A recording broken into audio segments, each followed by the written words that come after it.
मित्रों, स्कंद पुराण के रेवाखंड में संकलित ये व्रत कथा 5 अध्यायों में बटी है, जिसकी महिमा को स्वयं भगवान सत्यनारायण ने अपने मुख से देवर्षि नारद को सुनाया था। तो चलिए अब मिलकर सुनते हैं भगवान सत्यनारायण की ये कथा। एक समय की बात है, नैशिरण्य तीर्थ में उपस्थित शौनक आदि सहित हजारों ऋषियों ने श्री सूत जी से पूछा, हे प्रभु, इस कलयुग में वेद विद्या रहित मनुष्यों को प्रभु भक्ति कैसे मिल सकती है? आखिर वो अपना उद्धार करे तो कैसे? तब सूत जी बोले, हे मुनि श्रेष्ठ, ऐसा ही एक प्रश्न एक बार नारद मुनि ने भी भगवान विष्णु से पूछा था। तब भगवान विष्णु जी ने जो कथा कही थी, आज मैं वही आपसे कहता हूँ। एक बार की बात है, काशीपुरी नगर में एक अत्यंत निर्धन ब्राह्मण रहा करता था, जिसका पूरा समय भूख प्यास से व्याकुल हो इधर उधर विचरण करने में व्यतीत हो जाता। एक बार उसकी दशा से व्यथित हो सत्यनारायण भगवान ने स्वयं बूढ़े ब्राह्मण का वेश धारण कर उनके पास जाने का निश्चय किया और पास जाकर उनसे पूछने लगे, हे विप्र, नित्य दुखी होकर तुम पृथ्वी पर यूं क्यों घूमते रहते हो? तब ब्राह्मण कहने लगा, मैं निर्धन ब्राह्मण हूं, भिक्षा के लिए धरती पर घूमता हूं। यदि आप इस गरीबी से निकलने का कोई उपाय जानते हो तो कृपा करके मुझे बताएं। इस पर ब्राह्मण रूपधारी भगवान ने कहा, क्या तुम्हें पता है कि सत्यनारायण भगवान मनोवांछित फल देने वाले हैं, इसलिए तुम भी उनका पूजन करो। इसे करने से मनुष्य सभी तरह के दुखों से मुक्त हो जाता है। तत्पश्चात ब्राह्मण रूपधारी सत्यनारायण भगवान ने उस निर्धन ब्राह्मण को व्रत का सारा विधान बताया और वहां से खुद अंतर्ध्यान हो गए। अगले दिन सुबह उठने के साथ ही उस बूढ़े ब्राह्मण ने मन में संकल्प किया कि आज मैं सत्यनारायण का व्रत करूंगा, और फिर वो बाकी के कामों से निपटकर रोजाना की ही तरह भिक्षा के लिए चल पड़ा। उस दिन उसे भिक्षा में बहुत सारा धन प्राप्त हुआ। उसी धन से उसने परिवार के साथ साथ भगवान सत्यनारायण की पूजा की और व्रत के सारे विधि विधान निभाए। इस व्रत के कुछ दिनों बाद ही उसके सभी दुखों और कष्टों का निवारण होने लगा। देखते ही देखते वो एक संपन्न और अपार संपत्ति का मालिक बन गया। अब वो ब्राह्मण हर महीने की पूर्णिमा के दिन सत्यनारायण भगवान की पूजा और व्रत करता। ये सुन सभी ऋषिगण बोले, हे मुनिवर, संसार में उस विप्र के अतिरिक्त और किस किस ने इस व्रत को किया है, हम ये भी सुनना चाहते हैं। फिर सूत जी बोले, हे मुनिवर, चलिए मैं बताता हूं। एक बार फिर वही विप्र धन व ऐश्वर्य के अनुसार अपने बंधु बांधवों के साथ सत्यनारायण के इस व्रत को करने की तैयारियों में लगा था। उसी समय एक लकड़ी बेचने वाला बूढ़ा आदमी वहां आया और लकड़ियां बाहर रख अंदर ब्राह्मण के घर में बढ़ गया। प्यास से दुखी वो लकड़हारा उनको व्रत करते देख नमस्कार करके पूछने लगा, आप ये क्या कर रहे हैं और इसे करने से आपको क्या फल मिलेगा? कृपा कर मुझे भी बताएं।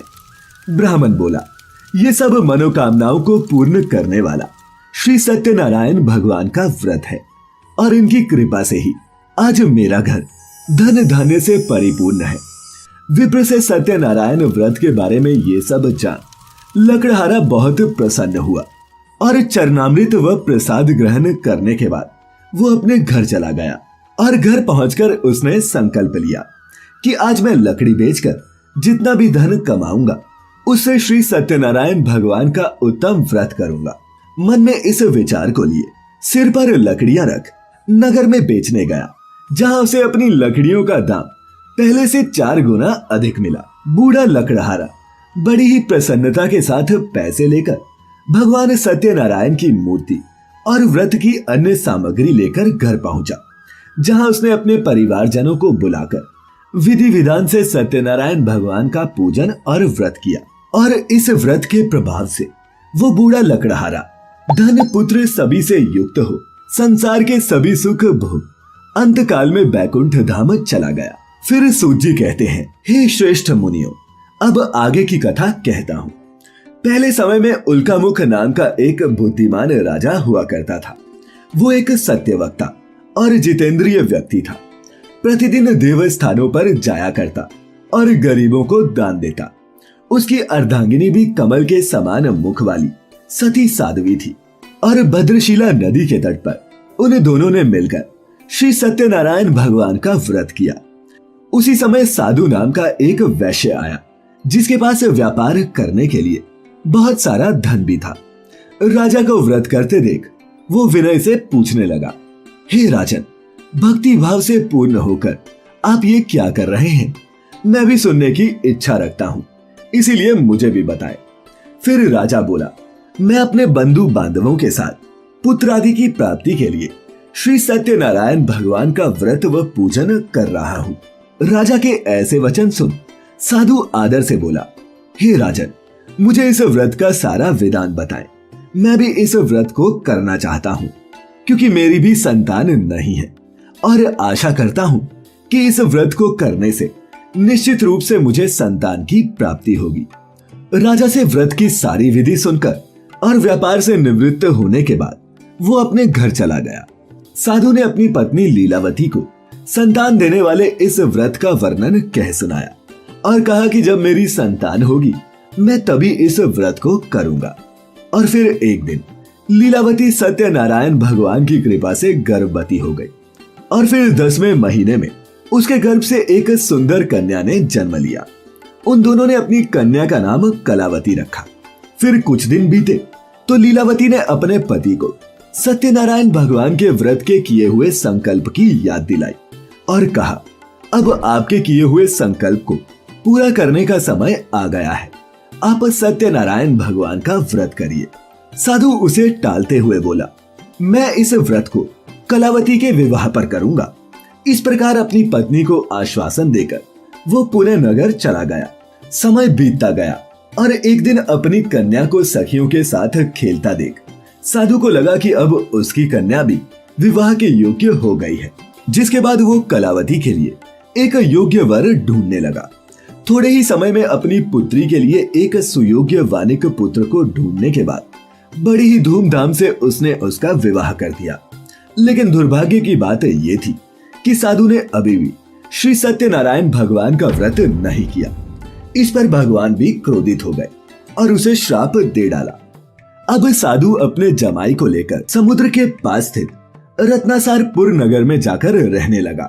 वहीं दोनों दामाद और ससुर चंद्रकेतु राजा के नगर में व्यापार करते और धन इकट्ठा करते। एक दिन भगवान सत्यनारायण की माया से एक चोर राजा का धन चुराकर भाग रहा था। उसने राजा के सिपाहियों को पीछा करते देख चुराया हुआ सारा धन वहीं रख दिया जहां साधु अपने जमाई के साथ ठहरता था। राजा के सिपाहियों को राजा का चुराया हुआ धन साधु के पास मिला।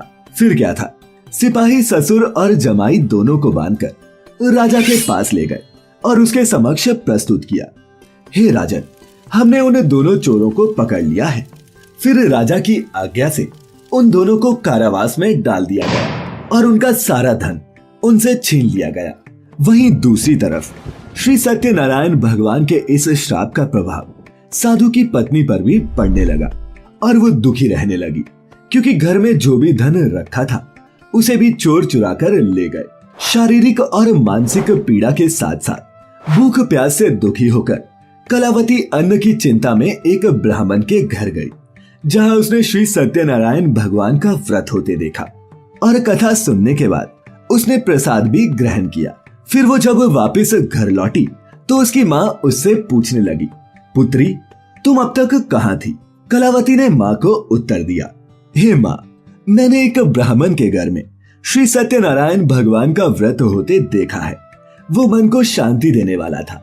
कन्या के वचन सुन लीलावती भी भगवान के पूजन की तैयारी करने लगी। लीलावती ने परिवार व बंधुओं सहित सत्यनारायण भगवान का पूजन किया और भगवान सत्यनारायण से ये वर मांगा कि मेरे पति तथा जमाई शीघ्र घर आ जाए। साथ ही ये प्रार्थना की कि हे भगवान, हम सबके किए अपराधों को क्षमा करें। श्री सत्यनारायण भगवान इस व्रत से संतुष्ट हो गए और राजा चंद्रकेतु को सपने में दर्शन दे कहा, हे राजन, तुम उन दोनों बांधवों को छोड़ दो। तुमने उनका जो धन लिया है उसे भी वापस कर दो, और अगर तुमने ऐसा नहीं किया तो मैं तुम्हारा धन, राज्य, संतान सभी को नष्ट कर दूंगा और राजा को ये सब कहकर वो अंतर्ध्यान हो गए। प्रातःकाल सभा में राजा ने अपना सपना सभी को सुनाया और फिर बोले कि उन दोनों को कैद से मुक्त करके ससम्मान सभा में लाया जाए। दोनों के आते ही उन्होंने राजा को प्रणाम किया और राजा भी उन्हें प्रणाम करते हुए बोला, हे महानुभावों, मुझसे गलती हो गई और अब तुम्हें कोई भय नहीं है। ऐसा कह राजा ने उन दोनों को नए वस्त्र आभूषण पहनाए और जितना धन लिया था उससे 2 गुना वापस कर दिया और उनको उनके घर के लिए रवाना कर दिया। सूत जी आगे बताते हैं कि वैश्य ने मंगलाचार कर अपने नगर की ओर की यात्रा प्रारंभ कर दी। वो नाव से थोड़ी दूर ही आगे पहुंचे थे कि दंडी वेशधारी श्री सत्यनारायण ने उनसे पूछा, हे साधु, तेरी नाव में क्या है? साधु हंसते हुए बोला, हे दंडी, आप ये क्यों पूछ रहे हैं? कहीं धन लेने की इच्छा तो नहीं? मेरी नाव में तो बस बेल और पत्ते ही भरे हुए हैं। वैश्य के ये कठोर वचन सुन भगवान बोले, तुम्हारा वचन सत्य हो। ऐसे वचन कहकर दंडी वहां से दूर चला गया और कुछ दूर समुद्र के किनारे बैठ गया। दंडी के जाने के बाद साधु ने नित्य क्रिया करने के बाद नाव को थोड़ा ऊंची उठते देखा और फिर अचंबा जानकर पास जाकर अंदर देखा तो वो पाता है कि नाव में पड़ा सारा धन बेल पत्तों में बदल गया है। ये देख वो मूर्छित होकर वहीं जमीन पर गिर पड़ा। जब होश आया तो वो शोक में व्याकुल हो गया। फिर उसके दामाद ने कहा, पिताश्री, आप शोक न मनाएं, ये उसी दंडी का शाप है, इसीलिए हमें उसकी शरण में जाना चाहिए, तभी हमारी मनोकामना पूरी होगी। दामाद की बात सुनकर वो दोनों दंडी के पास पहुंचे और अत्यंत भक्ति भाव से नमस्कार करके कहने लगे, मैंने आपसे जो असत्य वचन कहे थे उनके लिए मुझे क्षमा कर दे। और ये कह साधु जोर जोर से रोने लगा। फिर दंडी रूपी भगवान बोले, हे वनिक पुत्र, मेरी ही आज्ञा से बार बार तुम्हें दुख प्राप्त हुआ है क्योंकि तू मेरी पूजा से विमुख हुआ। साधु अब समझ गया कि ये दंडी कोई और नहीं बल्कि स्वयं भगवान सत्य नारायण है। फिर वो बोला, हे भगवान, आपकी माया से ब्रह्मा आदि देवता भी आपके रूप को नहीं जानते, तो मैं तो एक अज्ञानी मनुष्य हूँ। आप प्रसन्न हो जाएं, क्योंकि अब मैं अपने सामर्थ्य के अनुसार आपकी पूजा अर्चना और पूरे विधि विधान से व्रत पालन करूंगा। मेरी रक्षा करें और पहले के समान ही मेरी नौका में धन भर दे। साधु के भक्ति पूर्वक वचनों को सुनकर भगवान भी प्रसन्न हो गए और उसकी इच्छा के अनुसार वरदान देकर अंतर्ध्यान हो गए। फिर जब दोनों ससुर जमाई अपनी नाव के पास पहुंचे तो वो पहले की ही तरह धन से भरी हुई थी। ये देखकर साधु वहीं अपने अन्य साथियों के साथ सत्यनारायण भगवान का पूजन कर अपने नगर को निकल गया। जब वो नगर के नजदीक पहुंचे तो दूत को घर पर खबर करने के लिए भेज दिया।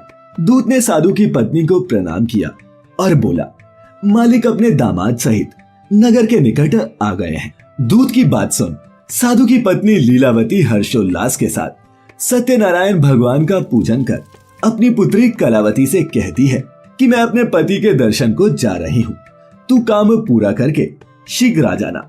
माँ के इन वचनों को सुन कलावती ने काम तो खत्म कर दिया, लेकिन जल्दबाजी में प्रसाद को छोड़कर अपने पति के स्वागत को निकल गई।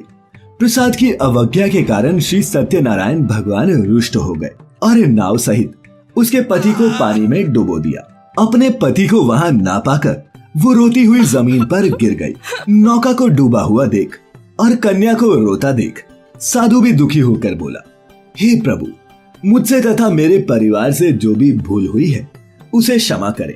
साधु के दीन वचन सुनकर श्री सत्यनारायण भगवान प्रसन्न हुए और फिर आकाशवाणी हुई, हे साधु, तेरी कन्या मेरे प्रसाद को छोड़कर आई है, इसीलिए उसका पति अदृश्य हो गया है। यदि वो घर जाकर प्रसाद खाकर लौटती है तो उसे उसका पति मिल जाएगा।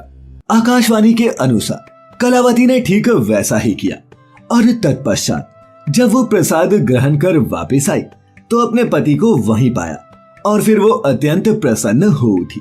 जिसके बाद से साधु और साधु का पूरा परिवार नियमित रूप से अपने बंधु बांधवों सहित श्री सत्यनारायण भगवान का विधि विधान से पूजन करने लगा और इस लोक के सभी सुखों को भोग कर अंत में स्वर्ग को प्राप्त किया। सूत जी फिर बोले, हे ऋषियों, मैं आपको एक और कथा सुनाता हूँ, उसे भी ध्यानपूर्वक सुने। प्रजा पालन में ली तुंगध्वज नाम का एक राजा हुआ करता था, जो भी इसी प्रकार भगवान का प्रसाद त्याग कर दुख का भागीदार बना। एक बार जंगल में जाकर वन्य पशुओं को मारकर वो बड़ के पेड़ के नीचे बैठा था। वहां उसने ग्वालों को भक्ति भाव से अपने बंधुओं सहित सत्यनारायण भगवान का पूजन करते देखा। अभिमानवश राजा ने उन्हें देखकर भी पूजा स्थल पर जाना जरूरी नहीं समझा, यहाँ तक कि उसने भगवान को प्रणाम तक नहीं किया। ग्वालों ने राजा को प्रसाद दिया, लेकिन उसने वो प्रसाद खाने से इनकार कर दिया और प्रसाद को वहीं छोड़कर अपने नगर को चला गया। जब वो नगर पहुंचा तो वहां का दृश्य देखकर वो अचंभित रह गया, क्योंकि वहां सब कुछ तहस नहस हो चुका था। वो समझ गया कि ये सब भगवान के किए अनादर का ही परिणाम है। तत्पश्चात वो वहीं ग्वालों के पास पहुंचा और विधि पूर्वक पूजा करके प्रसाद ग्रहण किया, और तब जाकर श्री सत्यनारायण भगवान की कृपा से सब कुछ पहले जैसा हो गया। और फिर दीर्घ काल तक सुख भोगने के बाद मरणोपरांत उसे स्वर्ग लोक की प्राप्ति हुई। अर्थात मनुष्य द्वारा इस दुर्लभ व्रत को करने से निर्धन धनी हो जाता है और जीवन भय मुक्त। संतानहीन मनुष्य को संतान का सुख मिलता है और सभी मनोरथ पूर्ण होने पर मानव अंत काल में बैकुंठ धाम को जाता है। फिर सूत जी आगे कहते हैं, अब मुनिवर जिन्होंने पहले इस व्रत को किया था उनके दूसरे जन्म के बारे में भी आपको बताता हूँ। वृद्ध शतानंद ब्राह्मण ने सुदामा का जन्म लेकर मोक्ष की प्राप्ति की और लकड़हारे ने अगले जन्म में निषादराज बनकर मोक्ष प्राप्त किया। उल्कामुख नाम का राजा दशरथ होकर बैकुंठ गया और साधु नाम के वैश्य ने मोरध्वज बनकर अपने पुत्र को आरे से चीरकर मोक्ष को प्राप्त किया। और महाराज तुंगध्वज ने स्वयंभू होकर भगवान में भक्ति युक्त हो मोक्ष पाया। और इस कथा की समाप्ति के बाद अंत में वहां मौजूद सभी ऋषिगणों ने श्रीहरि को झुककर प्रणाम किया। तो मित्रों, ये थी श्री सूत जी के शब्दों में भगवान सत्यनारायण की कथा। तो मित्रों, आज की इस प्रस्तुति में इतना ही। अब इजाजत दें, आपका बहुत बहुत शुक्रिया।